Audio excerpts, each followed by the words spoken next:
Labdien, visi klātesošie! Ļoti priecājos, ka esmu šodien uzaicināta, un kā jau man pieteica, esmu Ilze Vilde, bet man ir 2 darba vietas. Pirmā ir Valsts izglītības attīstības aģentūrā, valsts metodiķe vispārējā izglītībā un tieši mūzikā, un otrs mans dzīves ceļš tikpat svarīgs un nozīmīgs un jau ilgus gadus ir topošo mūzikas skolotāju izglītošana, un tas ir tāds lauciņš, kas man ir vienmēr bijis sirdī tuvs, un zinot, ka šodien es iekļautu jauniešu sadaļā, kur stāstīs par savu skolotāju, kas viņus iedvesmo, es sapratu, ka es nevarēšu ar viņiem spēkoties, jo viņi vislabāk zina, kas viņus iedvesmo, un nevarēšu spēkoties arī ar tiem iepriekšējiem runātājiem, kas labi zina, kas ir iedvesmojuši skolotājs, jo viņi tādi ir. Bet mans stāsts tāpēc būs tieši kā kļūt, kāds ir tas izglītības ceļš un ko mēs saucam gala rezultātā par šo skolotāju, kurš ir jūsu dzīvē kā ļoti nozīmīga persona, kas palīdz jums izvēlēties to, kas jums padodās vislabāk, kas atbalsta jūs un kas padara jūs par profesionāļiem. Un sevišķi priecājos, ja tā ir mūzika. Bet vienu gan es gribu pieminēt, ka kas ir liels atbalsts no valsts un tieši no Valsts izglītības attīstības aģentūras, ka mūzikas olimpiāde, kas jau ir bijusi gana ilgi, jau 11 gadus, kas bija tāda pašorganizēta, kas bija kā atklātā olimpiāde, tagad ir ieguvusi valsts olimpiādes status starp eksaktiem priekšmetiem. Mūzika mums pārstāvēs šo mākslas jomu, un tas ir tiešām liels atbalsts, jo man liekas, mēs esam vienīgie pasaulē, kuriem ir šādas privilēģijas. Un es uzskatu, ka mūsu valstī mūzikas izglītībā mums visiem ir dotas lielas privilēģijas. Un man varbūt šodien tas stāsts ir par to, ka mums ir tas pašiem jānovērtē, un es nedomāju šeit klātesošiem, bet vispār kā cilvēkiem, kā sabiedrībai jānovērtē tas, kas mums ir. Un arī izglītības jomā mūzikas skolotājs ir gan mūzikas stundu vadītājs un mūzikas skolotājs interešu izglītībā, kas, protams, vainagojās skaisti ar šiem svētkiem, kas bērniem ļoti sildīja sirdis un deva tādu tiešām piederības izjūtu mūsu valstī, mūsu tautai. Un man tātad stāstījums ir par to, un tieši uzrunājot jauniešu, par to ceļš, kā kļūt līdz mūzikas skolotājiem, lai viņš būtu profesionāls. Mēs paskatāmies it kā 4 pakāpieni, bet ja mēs to izmēram laikā, tad minimālais ir 15 gadi, maksimālais 20 gadi. Tātad tā nav profesija, kuru mēs apgūstam tikai šeit, augstākās izglītības līmenī. Tas jau aizsākas jau no pirmsskolas posma. Un nevienu no šiem posmu nevar izlaist. To mēs labi zinām, kas esam izgājuši šo ceļu. Un tas ir tas, kas, es atļaušos teikt, kā arī valsts metodiķi, tas ir tas, kas mūs padara īpašus. Jo tik ilgi mācīties, tādu ceļu noiet, to dara mūzikas skolotājs. Nu, citas profesijas, lai stāst par sevi, bet es stāstu tagad par mūzikas skolotājiem un atļaušos viņus ļoti godināt. Nu, pirmais tas ceļš, mēs zinām, pirmsskolā ļoti būtiski ir pirmsskolā mūzikas skolotājs. Un pirmsskolas mūzikas skolotājs ir tas, kas ierauga un bērnā šo te tieksmi muzicēt. Tas, kas pirmais var pateikt vecākiem, lūk, ir. Te nu vajadzētu uz muzikas skolu vai kādā pulciņā, un tas ir ļoti svarīgi, tāpēc mēs arī runājam, ka ir svarīgs pirmsskolas muzikas skolotājs un runājam to valsts līmenī un svarīgi, un aicinu jauniešus arī padomāt par to, varbūt viņi vēlas būt pirmsskolas mūzikas skolotāji. Un, protams, šajā posmā ir ļoti būtisks ģimenes atbalsts. Un vecāki, kas to pamana un novērtē. Un ja šodien ir arī pieredzes stāsts, tad es varu pateikt arī savējo. Mani vecāki nav mūziķi. Viņiem ir gana daudz citi darbības lauki un cita specializācija, bet mani vecāki dziedāja korī. Un korī, veidojās tāda vide, ka es kā bērns sapratu, ka tur ir interesanti, tur notiek kaut kas ļoti labs. Un mājās es vienmēr sadzirdēju sarunās, ka runa ir par mūsu diriģente. Mūsu diriģente bija apmierināta, mūsu diriģente bija ļoti iepriecināta, kā mūsu diriģente teica, un vienmēr tik cieņpilni gan tādā mazākā lokā vai plašākā lokā. Un es esmu tā laika bērns, ka visi gribēja kļūt par prezidentiem, kosmonantiem, ugunsdzēsējiem un traktoristiem. Un es teicu, es gribu būt tā kā mūsu diriģente, kura pelna tādu cieņu sabiedrības vidū. Ja es prasītu, kā viņu sauc, es neatceros kā bērns, jo visu laiku bija mūsu diriģente. Un tad es vecākiem teicu, kas absolūti nav mūziķi, es gribu būt diriģente, un es gribu mācīties mūzikas skolā. Un vecāki, kas nav muziķi, viņi domā, bet vai tad tam bērnam ir kaut kāds talants? Nu labi, viņa dzied, viņai tur patīk plinkšķināt klavierus, bet mūzikas skola tas taču ir kaut kas tik nopietns. Vai tiešām? Un tad ir skolotājs, kas pasaka, jā, tiešām. Jāiet ir mūzikas skolā. Un mūzikas skola, protams, ir liels izaicinājums, un vēl joprojām, un mēs labi zinām, ir dažādi posmi. Un tad reizēm nevar jau saprast arī vecāki. Bērns paziņo, nē, tālāk nē, viss, man ir cits interesi, un arī mūziķiem ir gana daudz stāsti. Kad es tur nesu to čelu vai spēlēju klavierus, citi tikmēr izklaidēs, spēlē futbolu vai spēlē kāds cits spēlīts mūsdienās, arī ir gana daudz izklaides.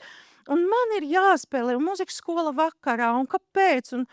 Un tad ir jautājums, nu ko tad tagad darīt? Vai piespiest to bērnu, vai pateikt, darīsi, kā tu gribi? Un tas nekad, atbilde nekad nav uz šiem jautājumiem, jo katrs šis bērns un katrs šis notikums ir ļoti individuāls, bet ko iemācīja mani vecāki? Viņi teica tā, ja tu esi iesākusi, un tas darbiņš ir jau līdz 6 gadu garumā, tad ir jāpabeidz, un savs darbiņš jāizdara līdz galam.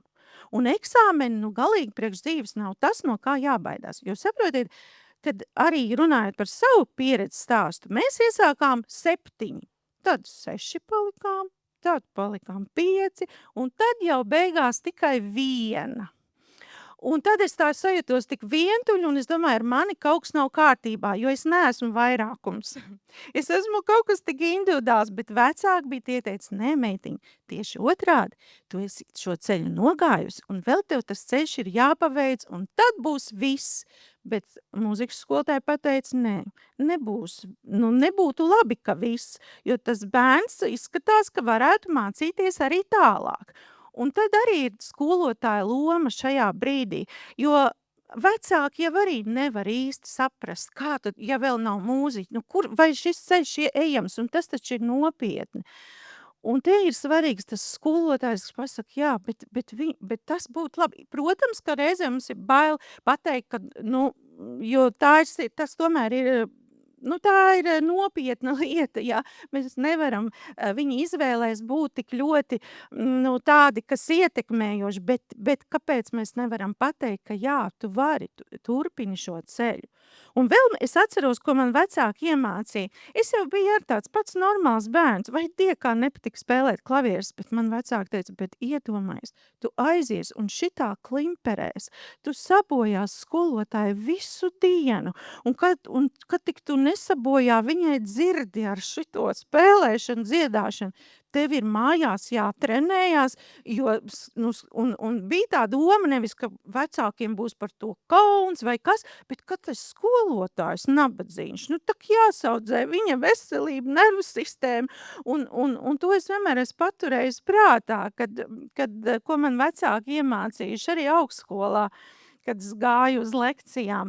Lūk, un tālāk tas ceļš mūzikas vidusskolā, un tā jau ir ļoti nopietna izvēle, un tur skolotājiem tiešām ir jābūt ļoti blakus un šeit un tagad, un profesionālā izaugsmē ir jābūt līdzās.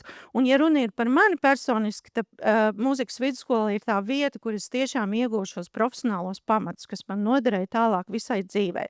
Un tā ir ļoti nopietna tātad izglītība, ko mūsu valsts nodrošina, un jāsaka, saku tā, ka, ja tas turpinās šis ceļš, tad tālāk vēl uz mūzikas akadēmiju, tad tā ilgtspēja jau ir un varētu būt nodrošināta, bet, jautājums, kas notiek pēc mūzikas vidusskolas? Kādas ir tās izvēles, jo, es esmu saskārusies arī tieši šogad, tad, kad bērni vēlās tālāk iet ceļu mūzikā, tad vecākiem atkal ir, nevis tā kā manējiem kādreiz, jā, mēs ļoti leposimies, bet tagad ir otrādi, ir gana daudz tie stāsti, cik skolotājiem ir grūta dzīve, un tas naratīvs ir diezgan spilgts, un tas iet, kā tāds dārpiņš nemanot gan jauniešu apziņā, gan arī vecāku, un vecāki tak vēlās bērnam labu dzīvi. Viņi novērtē skolotāju, bet viņi saka, cik tas ir grūts darbs. Nē, šo nē. Un varbūt šajos stāstos, ko arī skolotāji šeit pasaka arī pirms dziesmu svētkiem, ka tas ir grūti. Protams, stāstot, daloties, mums kļūst vieglāk, bet vienmēr uzmanīgi, lai tas naratīvs nekļūst pārāk spilgts, jo tas skolotāji arī stāsta, kas pēc tam ir, bijis pēc svētkiem, atkal jauns uzrāviens, prieks un gandarījums, un šodien ļoti daudz izskanēja tie stāsti, ka tās profesija ir tiešām brīnišķīga, bet tas naratīvs izskan, kad ir grūti, diezgan spilgti. Un vēl ir viena pretruna. Tikko bija tātad pētījums, kur pētīja gan to, kā skolā vide veidojās, administrācijas pāraudzība, skolotāju pedagoģiskais, metodiskais konteksts, un bija arī to, ka pētījums, šī pētījuma ietverā, kā skolotājs jūtas skolā. Un jāsaka tā, ka šajā pētījumā, kas aptverts ir visā pasaulē, ja, un arī mūsu Latvijas skolās, kur skolotāji aizpildīja anketas, ir virs vidējā līmeņa pasaulē, ka skolotājs jūtas labi un ir atbalstīts.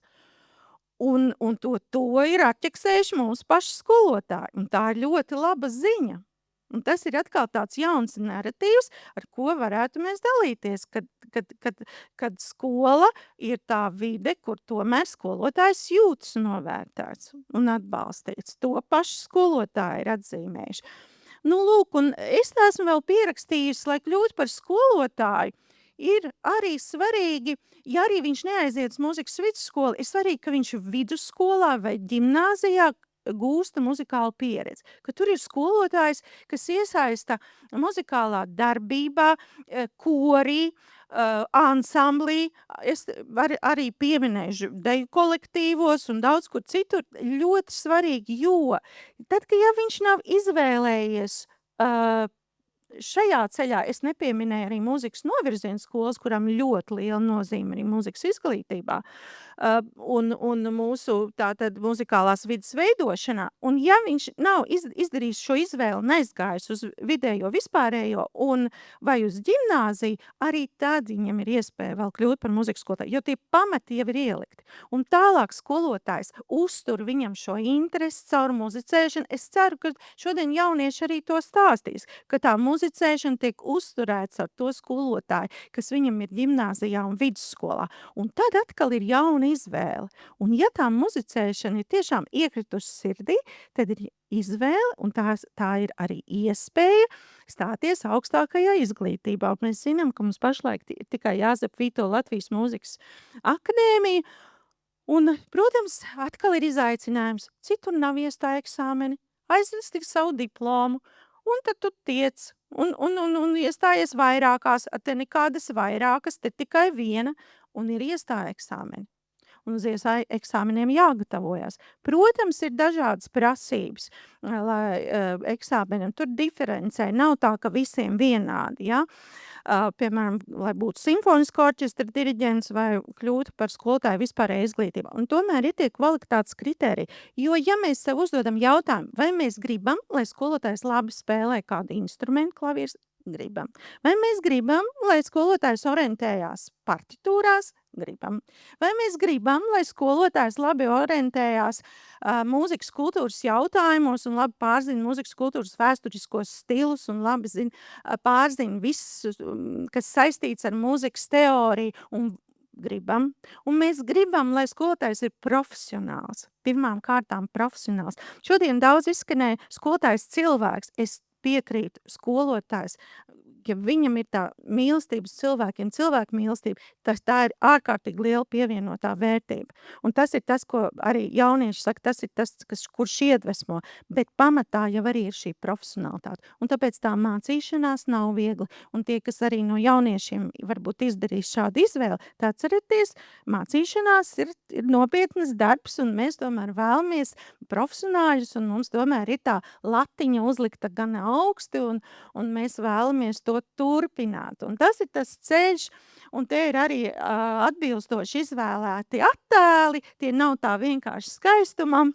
Un te ir man ilgā darba vieta Rīgas domkora skola, bet tas nav no manas klases, tas ir no koncerta dzīves, ko piedāvā šī skola, un kur šie jaunieši priekš visas dzīves gūst sev tādu muzikālo mīlestību. Un tur ir jaunie pedagogi, kas tiekās, un bieži vien, gan arī tad, kad jau ir absolventi un ir iespēja skatīties pieredzējušu pedagogu stundas un smelties atbalstu savā tātad darbā, jo ienākot skolā, tas jau nav viegli, tas ir izaicinājums. Jauniešiem liekas, jā, skolotājs tagad ienāca skolā, tad viņš jau visu zina, un jā, viņš visu zina, bet viņš vēl ir nedrošs, un viņu vajag atbalstīt. Un jauniešiem ir jāsaprot, ka skolotāji, kur uzsāk tikko darbu, ir jāatbalsta, nevis jāizmēģina robežas. Šeit jūs redzat to tālāko ceļu, kad ir pabeidzis un augstskolu un kļūst par profesionālu. Tad, protams, mūzikas mācīšanas stundā tas ir ļoti būtiski, un te mazliet es gribu piemetināt, ka mūzikas stundām nevienmēr jābūt interesantām, ko mēs gribam. Interesanti, un tad ir mēraukli, interesanti, nebija interesanti. Mūzikas stundām jābūt jēgpilnām, lai viņš aiziet uz to mūzikas stundu, un viņš saprot, ka viņam tas kaut kur dzīvē noderēs. Un vēl ir būtiski atcerēties, ka mācīšanās nevienmēr ir prieks un interesi. Tas ir viens kārtīgs darbs, un tāpēc es arī to vienmēr saku jauniešiem, ir jāiegulda darbiņš, un tad priecāsimies. Un tad, ir, protams, interešu izglītība, un tas ir neatsverami, ja skolotājs skolā ir tāds tiešām kultūras nesējs un interešu izglītība, kā jau te izskanēja, kad jau kļūst par skolas koru diriģentu un ansambļa vadītāju, tad ir skaidrs, ka tas jau kļūst par dzīvesveidu. Un man liekas, ka te visi klātsošie zina, esot diriģentam, tas jau ir dzīvesveids, jo tur ir jāgulda liels darbs, un tā nav tikai tās 40 minūtes, kas ir paredzēts uz to brīdi. Jūs daudz runājāt, kas ir tie, kas iedvesmo, un minējāt, un mani iedvesmo mani kolēģi. Te mums ir virsdiriģents, un vēl es gribu pieminēt savus kolēģus, kā Irēna Nelsone, Ligita Rozenberga, Laima Lasmane, Arvīts Platpers. Tie ir mani iedvesmotāji, jo viņi man devuši šo profesionālo pamatu, un es esmu ļoti priecīga, ka man ir tāda laba skola bijusi. Un te es arī tāpēc saku jauniešiem, kļūstiet par mūzikas kultūras nesējiem, savu zināšanu prasmu devējiem, iedvesmotājiem un skolotājiem. Paldies jums par uzmanību!